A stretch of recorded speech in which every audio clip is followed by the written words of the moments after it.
Good morning, everybody. Welcome to Lake County Board of County Commissioners' regular meeting. It's July 21st, 2026 at 11 a.m. Please silence or turn off your cell phones, and we will start with a Pledge of Allegiance and a moment of silence. I pledge allegiance to the flag of the United States of America and to the republic for which it stands, one nation, under God, indivisible, with liberty and justice for all.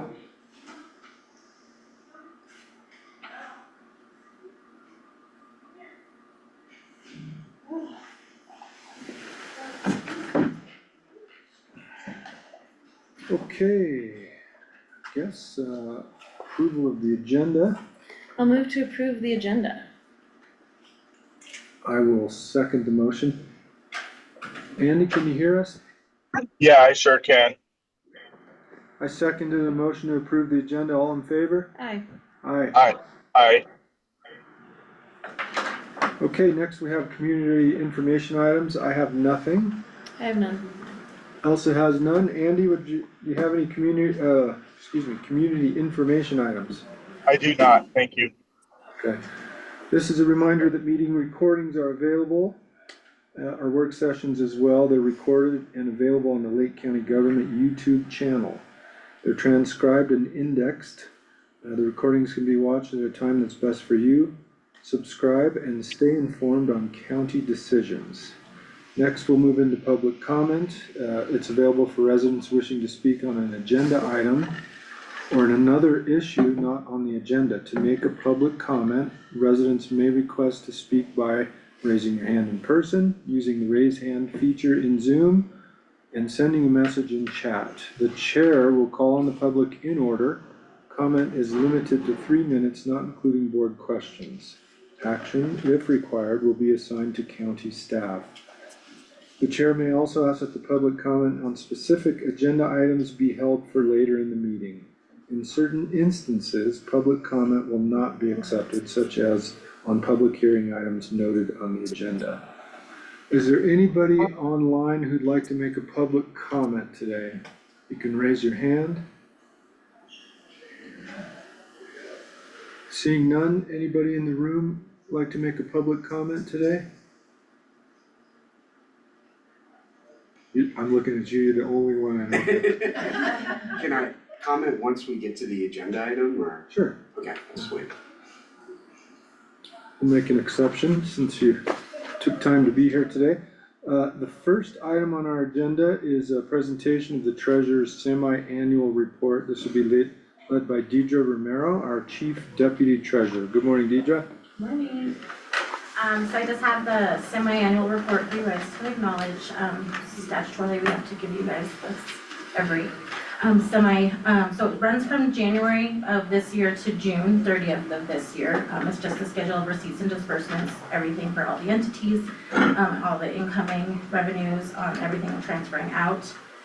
Just an acknowledgement for you guys so that we can get it posted in the newspaper. Okay. Thank you. Thank you.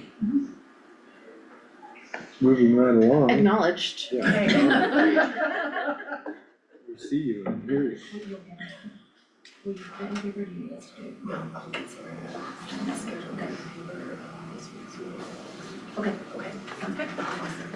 Item number 2, discussion and consideration of resolution 2026-29, a resolution of the Board of County Commissioners and Planning Commission of Lake County, Colorado, adopting written findings of fact pursuant to Lake County Land Development Code and conditionally approving the application for a conditional use permit for file 25-19, the Alpenflow Group Camp. This will be led by Melissa Kendrick, Community Planning and Development Deputy Director. Good morning, Melissa. Yes, good morning. As you stated, this is an application for the Alpenflow. It's a conditional use permit. The application was heard by the Planning Commission and by you all on July 13th. And in the Planning Commission's deliberation, they made a favorable recommendation to you to approve this application. The resolution that is you stated includes 12 conditions of approval. The planning commission added one additional condition, and I believe it was based on the public comment that was received that afternoon, related to concerns about traffic and dust. And so that 12th condition states that they'll add additional signage and communication to a visitor app to mitigate traffic and dust concerns raised during the public hearing. So otherwise, the other conditions were those that are part of the staff report, that you had an opportunity to review. And so I think that's all I have. I don't know, Matt, if you wanna add anything related to the resolution? No, I mean, Melissa worked on some, I think it was you, CPD worked on some written findings of fact, that's in front of you all, the form of a resolution. And, you know, I looked at it as well, wordsmithed it a little bit, great CPD. Okay. I'll move to approve resolution number 2026-29, a resolution adopting written findings of fact pursuant to the Lake County Land Development Code and conditionally approving the application for a conditional use permit for file 25-19, the Alpenflow Group Camp. I will second that, but I would like to have some discussion before we take any actions. Okay, go ahead, Andy. So I'm working with limited screens right here, and I can't remember specifically which one condition it is exactly, but the one that jumped out at me as something that's inconsistent with how we've treated other group camp applications was the request that they can't have water available to the guests, and that seemed counterproductive to me. To, like, you know, how are you gonna deny people water if they need it? Doesn't seem right to me. It seems like we haven't imposed that on any other group camps, and I wasn't sure why we kind of had that one on this specific application. I read through that this morning, Andy, and it doesn't seem like it prohibits it. It requires non-potable water. In parentheses, it says or other. So I don't think it's prohibited. Is it? In your view? I can address that. The potable water is gonna be carried in by guests. So there isn't another water source at this point in time. One of the what might be, Commissioner might be addressing is the fact that what the discussion included the idea of using Parkville water as in cisterns or tanks that then would be distributed to guests of the campground. And at this point, that would require an oversight program by public health that we don't have. So as part of the moratorium work, we're looking at that as an option. It would require really additional staff. So it has a pretty significant impact on the county. So without that, the applicants are allowed to bring in the water that their guests need. Their guests are able to bring in the water that they need. So I don't know if that answers the question. Did you hear that okay, Andy? Yeah, I did. Thanks. That clears that up for me. The only other sticking point was the reporting requirements. I was just curious, do we request that of other group camp permits that we have approved? I missed part of the question. What type of reporting requirements? Yeah, like how it's been asked that they report the numbers of guests that are staying there every year.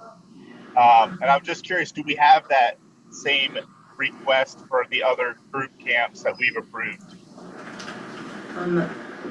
We have not had that request prior, and would like to address this. Yeah, actually, we have the Climax Revival had to verify its occupancy as well. That was a condition of that group camp permit that was issued. That's one that I can think of immediately. Commissioner Lee, that had a similar condition of approval. I think that was the nature of your question. Have we asked this of other group camps? And we have. Okay, thanks.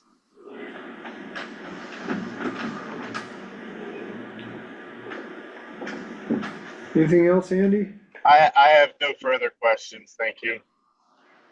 Okay. I've got a couple. Do the vault tanks have alarms? Is that common? Okay. And the next question is, adding additional signage and communication through visitor app to mitigate traffic and dust concerns. You're gonna ask people to drive slow, or how does that work? So I believe the planning commission, that was a concern that they heard from a neighboring property, some concerns about that. So what the planning commission was hoping to do was create some awareness for the customers, the campers associated with this, that there are residential uses in the area, so they wanted them to be communicating about controlling speeds, traffic practices, and those kind of things. I will mention though, just on, I don't think the applicant has voiced an objection about that. But we also are certainly aware that we have a gravel operation located in close proximity, and they have what's known as an APN, it's an air pollution emissions notice, that's required by the state. So some of the dust that the neighbors may be attributing to might be in association with that. And we do recognize that the camping use probably will not generate anything near what that type of industrial use will be adjacent. So there will be another measure that we'll always be implementing and overseeing on that other conditional use permit that exists in that area to make sure that if dust is an issue generally in the area, they have to be in compliance with CDPHE. So I think it was kind of a general ask of this use to just be communicating with the campers, but we are also identifying that there are adjacent properties in the area that certainly are contributing to that concern that was raised by the community. And so we would be monitoring that and making sure that dust hasn't become a nuisance in that area, and we'd be aligning that with the state as well. The condition is that it's communicated, not that it's mitigated. That is communicated Which- to be thoughtful. Yeah. That seems doable. Sarah, you had your finger up, go ahead. I wanted to make, yes, we plan on communicating all of that, especially, speed, zones and all that, because that road seems like an open road, but we want everybody to get along and we don't wanna annoy our neighbors. Some of the other things that'll be done on the property that aren't completed right now without permission is getting those, throughways and the pathways and the roadways up to snuff, and likely putting down road base, and so that's dust control on the property that we plan on addressing. One thing I would like to point out though is that actually County Road 11 that bisects the property, the planning commission seemed to me to focus mostly on the driving in and out on 11A. Yeah. But County Road 11 is quite dusty, and that's not where we're pointing any of our traffic, vehicular traffic. So I just kind of want to point that out, because that could be something that might be seen from neighbors or anyone out there, and that's not, anyone who's on a vehicle is on that road is not, would not likely be a guest of ours. So hoping to have future conversations with Public Works on that and see if we can do anything about that. Well, starting a business isn't easy, so good job sticking with it, and I hope you guys are successful. And it's really easy to go around and criticize everything, and it's really hard to start a business, and it doesn't get easier. It stays hard. So work hard, and good luck to you. 5 years. Give it 5 years. I agree, Matt. Well said. Shall we take it to a vote? Everybody ready? Sure. Andy? Aye. I Aye. Okay. Next on the agenda? Go forth, Alpenflow, Yeah, flow alpenly. flow, get your flow on. Get your flow on. Next up is item number 3, discussion and consideration of land use file 26-22. A subdivision exemption for the Xcel Energy Service Center to dedicate rights of way and easements. This will be led by Melissa Kendrick. We're gonna allow some public comments here, if you just state your name and where you live, not your address, but just. It's fine. Dean Irie, I live on 17th Street, Okay, and I just have a request, and a couple of my neighbors couldn't be here too, so just that they, during the building process, that they're just a little more respectful of the neighbors. Generally, I don't know if there's a specific noise ordinance in the county. Generally in Colorado, can't start before 7 during the week, not before 9 on weekends. They're starting earlier than that, and it's pretty loud and annoying. So if I could make a request that they start in those appropriate times building. Of course, there's a lot of dust with the building. Anything that they could do to mitigate that would be helpful, watering it down. It's really dusty over there because of what they're doing. And is there any way they could be quieter? Like their backup vehicles are extremely loud, the beeping. I mean, I don't wanna put anyone at risk, but if they could somehow tone that down, that would be really make them a lot nicer neighbors. So that's just my request. Thank you. sounds reasonable, especially the 7 AM start. Yeah. What time are they starting? They sometimes start like 6:45 during the week and Yeah. 8 AM on weekends. And how late are they working? Generally not that. That's not really the issue so much. Mm-hmm. That's the start time. Okay. Well, is there a way we can communicate that?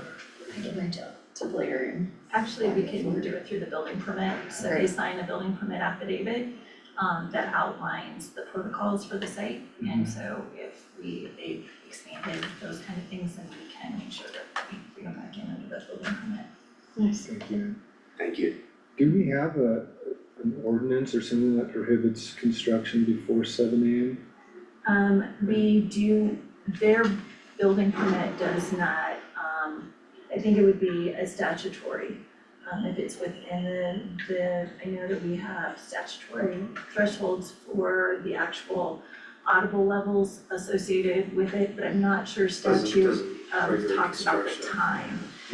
But as a partner, we can certainly reach out, then if we would need Candace's assistance with that, we could reach out if they need to just have a partner conversation. Okay. Yeah, there's decibel levels that regulate time, 7 AM to 7 PM. 7 days a week, that have different decibel levels associated with the louder in the daytime, obviously, but nothing that says you can't start construction before 7, it's just, you gotta keep the noise down the first thing. Well, Excel's been good partners to us and their rep is responsive, so if things don't change, let us know and we'll Alright, thank you. bring it up again, and thanks for coming in. Okay, now we'll go ahead with Melissa's lead. So, this, I think, will be the last piece of this that needs to come to you as part of this overall process of working with Xcel on the facility that's obviously under construction. We can make sure, I'll make sure that we talk to them about that. And, in terms of noise, but this component of it this morning is about a dedication, your acceptance of the dedication of some right-of-way along 17th Street. So if you look at a map, it's not straight. 17th Street is not straight, which is probably not a surprise, but that north side of it, as these properties will develop, we will get the necessary right-of-way, and this is the first increment of that in this particular block. So it's part of tract B on the exemption plat, and you all are the ones that need to accept that, and that's really the request before you this morning.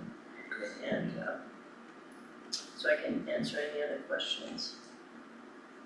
Or answer any questions. So, sorry, it's track B, not track A. It's the sanitary sewer easement?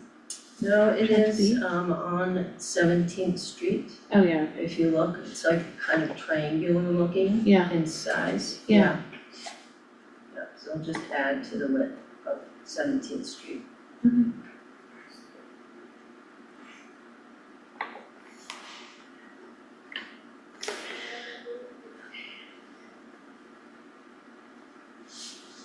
Can I ask a question? Sure. What easement do they need on 17th exactly? They don't have an entrance on 17th at all. They enter the property from here on Harrison. Melissa, can you answer that? Yeah, it's not an easement, it's actually right of way.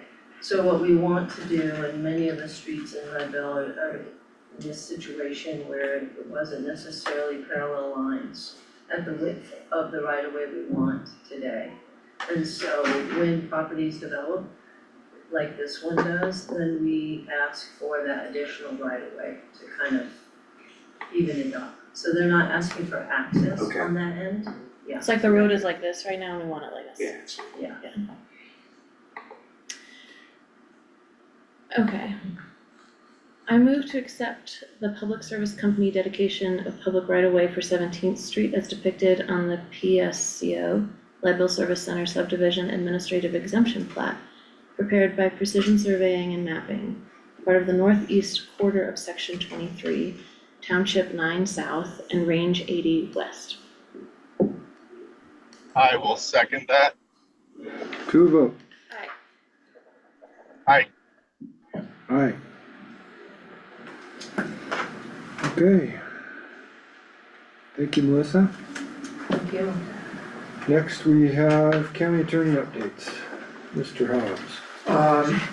Few things, I got an order from the Court of Appeals today dismissing Mr. Prestash's case once and for all. That was dismissed by the district court last year at some point in time, and the Court of Appeals dismissed it July 8th. So put that case to bed finally. There's about 7 different policies that are in various stages right now that Cammie's gotten drafts to me that I need to work on and bring before the board. So we're working on the courthouse, the monument policy we discussed in the work session. There's a couple records retention policies that we're working on. We're supposed to have a specific record retention policy for email as well, so we can track those and make sure we're complying with Cora. And then there's a social media policy that we're working on and a security camera policy, as well as a Open Records Act policy for the sheriff. They're under a different open records law. They're under the Criminal Justice Records Act, which is different than Cora. It's similar, but they don't have a policy as well to handle those, and so working on that with the sheriff. And as you know, there's several ongoing land use enforcement cases, and I'm working with Ann's office as well. So yeah, I feel like things are getting somewhat back to normal in my office, which feels good. We've still got a lot going on, but also got to move forward with other stuff. Business. Thank you, Matt. Yeah, thank you. Okay. Next is county manager updates. Candace? So just have a few updates. I've done nothing but really fire things for the last almost 30 days.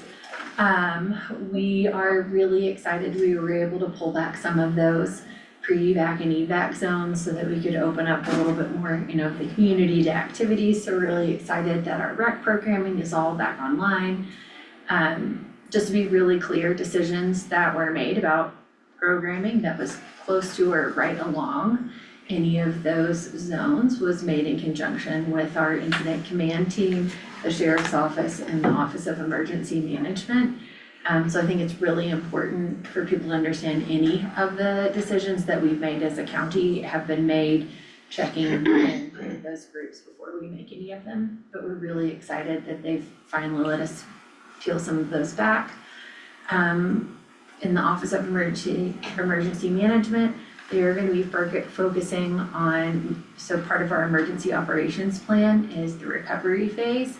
And that is really what that team is gonna be focusing on. Our emergency operations plan actually details what we'll do in recovery. And so we're starting to work on getting a lot of those systems stood up, making sure the right key players are in place to help that work, continue. For most people, life goes back to normal. For us, we still have quite a lot of work to do on the recovery side of things for businesses, looking at, I know on Ian's team, Shelby has been phenomenal. Big shout out to her with all of our GIS mapping. Our FEMA floodplain map was way out of date and she has done a huge amount of work. She's meeting today with NOAA. OEM is meeting with them to really get our floodplain mapping completely updated and start to make some plans for things that we may need to be focused on from a recovery standpoint for the county. Other items are our audit is still in process and we are hoping to get that wrapped up by the end of this month. I've got a call with our auditor today just to check in and see where they are at with the final pieces of that. Other things that I'm really excited about are to get back to a lot of the internal work that we've been doing with HR systems that kind of got put on pause for the last month of our lives. We have started budget meetings with directors, which has been wild. With not knowing what your schedule is every day until you show up and it just being dictated by whatever is happening, out there with the fire every day. Directors have been awesome meeting with finance, and we're gonna continue doing those meetings. Each director received an Excel spreadsheet of their accounting codes, what they've spent in prior years, what they spent last year. We've asked all directors to hold at the same expenditure levels unless something is just, like mission critical or, for example, Tyler that we use, the cost of Tyler went up. You can't help that the vendor is charging you more. So other than things that we have to function, we've said, hey, we want everyone to hold. Which doesn't probably sound that significant, except for in 25. We didn't allow for anyone to ask more than they had in 24. So to hold expenditures constant other than things that have gone up for 2 years is pretty challenging on the county end, especially if things cost more. So we are really being conscientious to try to do that work. Just knowing that, a lot of our budgets at the state level for DHS, public health, grant funding, those have all really been scaled back by the state and federal opportunities that are available and money that's being passed from the state. So we're doing that work right now with departments. I think that's it. That's all I've got. Thank you. Well, thank you, Candace. So those decisions weren't just made like pulling something out of a hat? No, Okay, turns to out. be clear. All right, well, thank you. Now we'll move on to the consent agenda. Can I get a motion to approve the consent agenda? I'll move to approve the consent agenda. Andy, you still with us? Yeah, I'm here. I will second that. Should we have discussion on item 18? You can discuss anything you want. Do you wanna pull that off? Or whatever, never mind. Great. Go ahead, Andy. I believe we have flagged some issues with the section of the reroute that runs on County Road, supposed County Road, section 3A. And I'm not sure if we wanna I don't know how to proceed on this. I'm just gonna be fully honest. We're running out of time, and I think I need to hear from staff, like maybe if they could further elaborate on some of the concerns that staff has with that County Road Section 3 or 3A that runs up behind a couple residences up on the east side there. I think I'd just like to dig into that a little bit before we make a decision. Yeah, so Anne joined us today, so she can share a little bit of information since she was working on the permit, if that's okay with you all. Yeah. So I think the concern that came up is we had a property owner up at 3A when we had our outdooring guides running their course of the high country tours.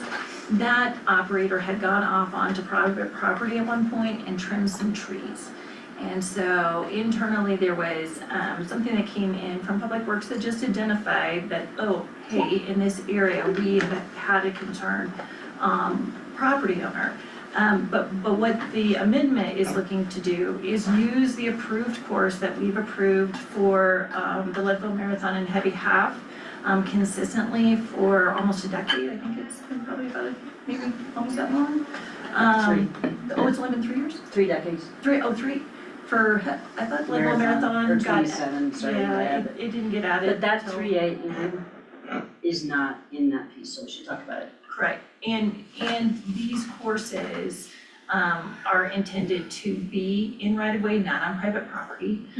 So just hold those, but what the applicant has asked to do is to pivot to 2 approved routes, the culmination of 2 approved routes. So I think the concern that came in from Public Works, which was certainly valid, that we had a concerned citizen about some trespass onto their private property. This application is not attempting to do that. They are attempting to stay the course that they have used historically on permitted routes that we permitted in the past. So that's what I would add in a bit. Thank you for the clarification. Did you catch all that, Andy? Yeah, I sure did. Could we make a request of the organizers to maybe have some volunteer staff or some regular staff positioned in the area to make sure that we don't have any trespassing issues in that area? You bet. Great. I did have one more question about the approval that I'd like to ask, and it was about the section that makes use of the Mineral Belt Trail. Will the Mineral Belt Trail be blocked off completely to everyone, or is there a way to have it so that the race series utilizes the Mineral Belt while still having like half of it available to the public?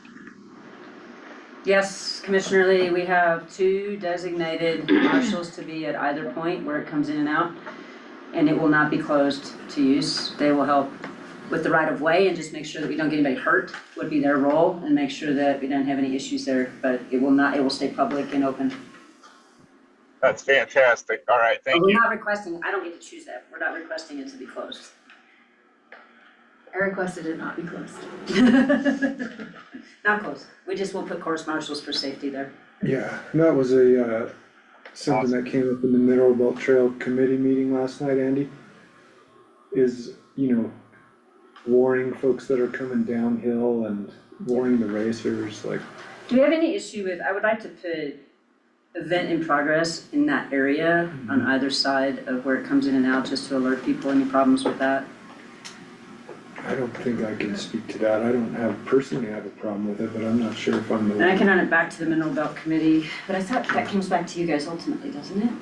I don't know if I understand how that works. Through Public Works, cause And we have no problem with that, to warn people, Yeah, because that way it's a safety issue. We Yeah, do the same thing with the high school cycling league Yeah, as well. we do. So this is something that we've Yeah. done in the past. We have other events that make that same type of cautionary kind of precaution to make sure that user groups don't have any conflicts. cool. Let's get those racers and their families into the restaurants. They're working dying on the it, vine. Commissioner, I'm working on Okay, it in every possible way. Thank you for your support. thanks, Andy. Great, thank you. Okay, shall we take the consent agenda to a vote? Aye. Aye. Aye. Consent agenda is approved.